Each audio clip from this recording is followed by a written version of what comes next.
Nakadulong na rin yung grupo ng Siklab Kalipunan.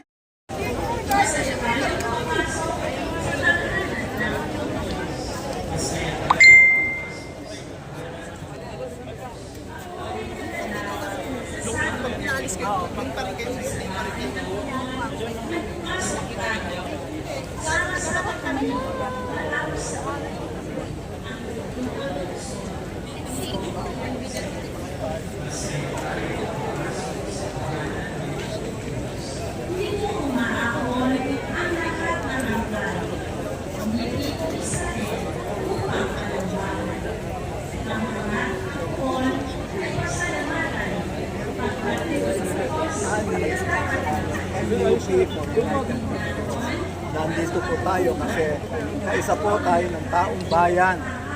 Nagalit po na nangyayari ngayon. Ang advokasya natin ever since is anti-corruption and good governance. At ngayon sa nakikita natin na nangyayari, kailangan mo manindigan tayo. Kaya tayo na andito ngayon. Kasama po ako ng taong bayan. Nagalit po sa mga corrupt officials. Kung ako nasubukan ko, 2 beses tayo nakulong, nasubukan natin yung matay, fighting for what we believe was right, fighting against corruption. So napapanahon na rin ngayon na ikulong nila yung totoo talaga ng mga nakaw, mga corrupt. Kasi sobra-sobra na po yung ginawa nila. Ang dami na rin namamatay sa atin, nakababayan natin sa nangyari na ginawa nila ng mga ghost projects. Every time na binabahat tayo, sira lahat ng mapananim nila, marami namamatay na tayo. Yung galit mo dapat talaga, no? Nakakaano lang kasi ang issue ngayon is corruption, di ba? Kaya lang, dahil nga na-polarize na tayo ng gusto, we cannot even get our acts together. So ito ngayon sana magkaisa tayo. Magkaisa tayo laban sa corruption.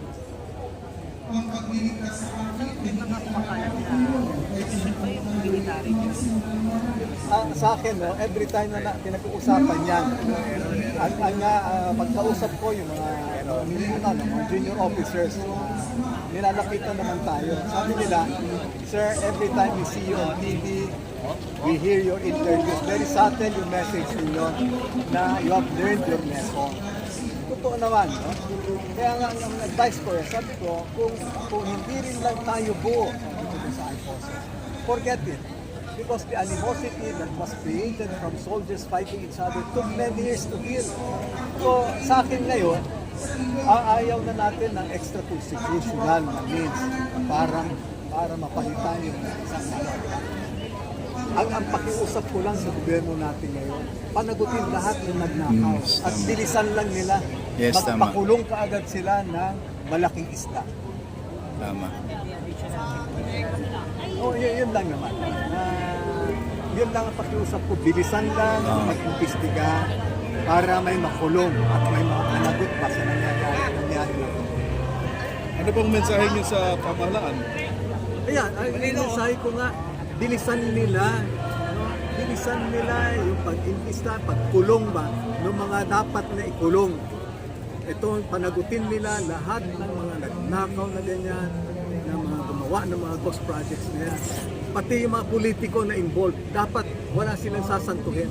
Sa taong bayan naman, sir, ano po ang masasabi? Well, sa taong bayan nga, sinasabi ko dapat matapang tayo harapin ang ating kinabukasan. Kasi yung mga kababayan natin, parang naging na sila, desperate na wala na.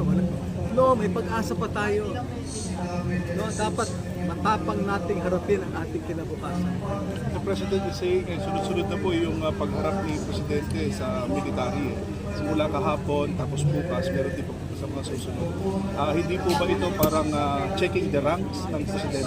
Hindi naman, kasi kung ako rin lang ang nakaupo sa kanya, I really have to reach out kasi wala naman mangyayari na kahit anong rally na to kung walang support ng military sa kanila.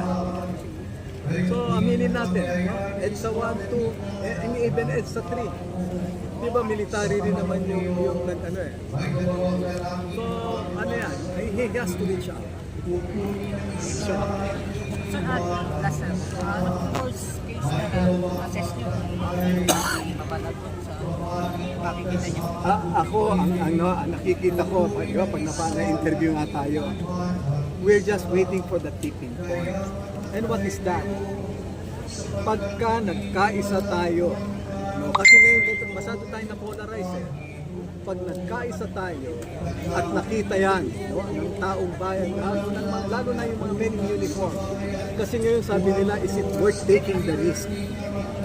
Sa party nila, kasi nung panahon namin napabayaan yung armed forces noon, di ba? Yung boots namin, pag akyat namin sa bundok, bagong issue, pagbaba namin, sira na. Yung pagkadali ko kay Abu Sabaya, yung night vision goggles, generation 1, yung atin, yung Amerikano, generation 3 na, third generation na. May depth perception, so napabayaan yung armed forces noon because of corruption. So ngayon, di ba, parang sabi ng mga bata, sir, ibang sitwasyon namin ngayon, iba na sa inyo. Sa inyo noon you can take the risk kasi wala naman talagang wala naman masyadong mabenepisyo. But now, ang laki ng benepisyo nila na mawawala if they'll take the risk. Is it worth taking the risk? Besides, sabi niya, civil society cannot even get their acts together. Bakit kami sasama? May tipping point kayong binabanggit sa nandito ang taong bayan. Ang business sector nagsasalita na rin. So hindi ba kulang na lang yung military to tip? Ito nga palagay ko naman, yun ang sinasabi ko kay Leonard Rommel nung nakita kami. Sabi ko, Omet, you're doing good, keep it up. You know, you are the fulcrum, so you should be more discerning. Kasi not all senior officers, no? Not all. Kasi may sumusulat sa inyo, firme. Have good reputation sa inyo, no, ta? Di ba? They were just promoted or they became what they are now because of the good graces from their principals. So you should be more discerning kasi ang gulo no? Yun ang magkaisa tayo. Pag nakita siguro ng mga men in uniform na nagkakaisa tayo at taong bayan, no? Ang issue, corruption. Di ba yung EDSA 1 na yan? Na-miss na ito sa missed opportunity. Ang EDSA 1 na yan, nag-umpisa ng February 21, mahuli namin si Mike Aspirin. Yan yung security evacuation team. Huhulihin na namin sila sa GHQ noon, February 22. So, anong nangyari? It was a God-given, bloodless people power revolution. But what happened? We missed that opportunity to unite. Kasi we opted to choose, no? People, politicians who were so vindictive. So mapapansin mo yung vicious cycle na pagbaba, hanggang ganito pa rin tayo. We're so polarized. Dapat magkakaisa tayo. So if you're going to send a message to the military in a few words, ano po yun? Well, you're doing very, lahat ng yun pa rin ang sasabihin ko na you remain steadfast, you remain to protect the Constitution, the duly constituted.